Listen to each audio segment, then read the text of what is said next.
Hey, today I'm going to do a review of the B&M Pro Ratchet Shifter for a 3-speed, kind of how it works and my preferences on it. I was surprised by how many people are unfamiliar with this shifter.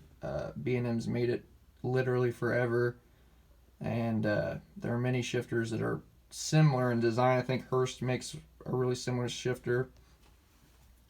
I have this shifter set up for a Turbo 400 reverse pattern.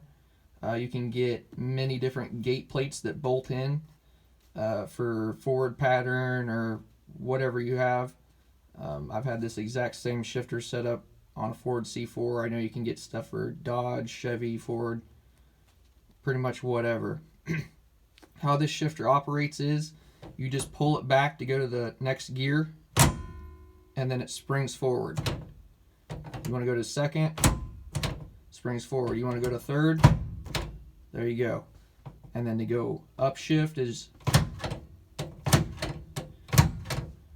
there we're neutral.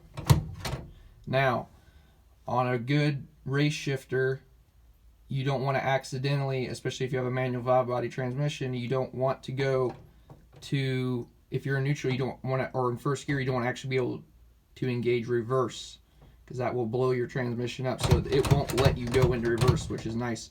You have to flip this little lockout switch. Now you can put it in reverse. And then on a 400, it's a double throw to get into park.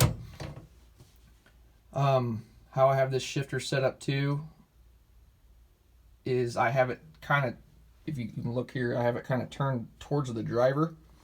So if you look here in a race car, you want everything to be as fast and as smooth as possible. Now, just whatever feels comfortable for you is best. These are just some kind of tips that I've learned.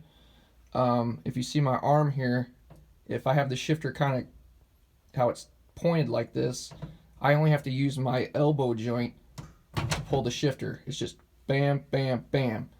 Versus if I had this turned completely straight like this, now you're using your whole arm and your shoulder to pull this. And that's just more arm movement. Potentially you could accidentally miss a shift like that or whatever. This is just how I like it.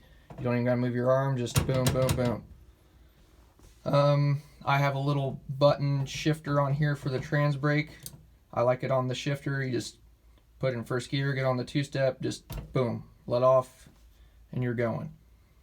I also have my bump box on a little homemade plate that's just riveted to the shield here.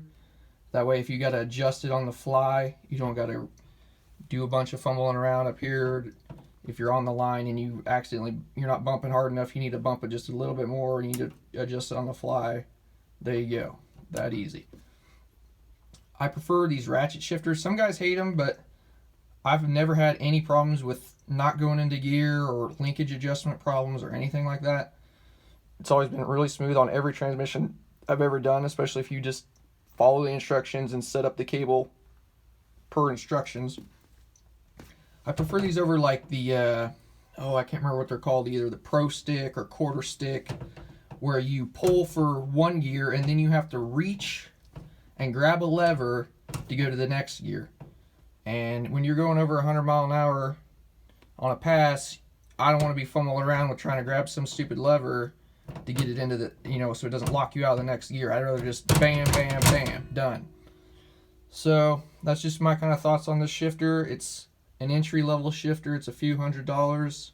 There definitely are some much nicer shifters, such as Precision or some high-dollar race billet shifters. But this one will get you by in the meantime. You can hook up a shiftnoid to these. B&M makes a kit where you hook up an electric solenoid that's tied to an RPM switch, so when the engine hits this RPM, it kicks that solenoid on and it will shift for you. Or you could tie it to a button on your steering wheel, and just all you gotta do is click a button on the wheel and the car shifts. Kind of the new thing to do nowadays is run air shifters, which I could do because I have a CO2 tank in here. I might go to that eventually. That way I don't gotta shift it manually. But in the meantime, you can go plenty fast with a shifter set up like this. That's pretty much the B&M Pro Ratchet. Thanks for watching.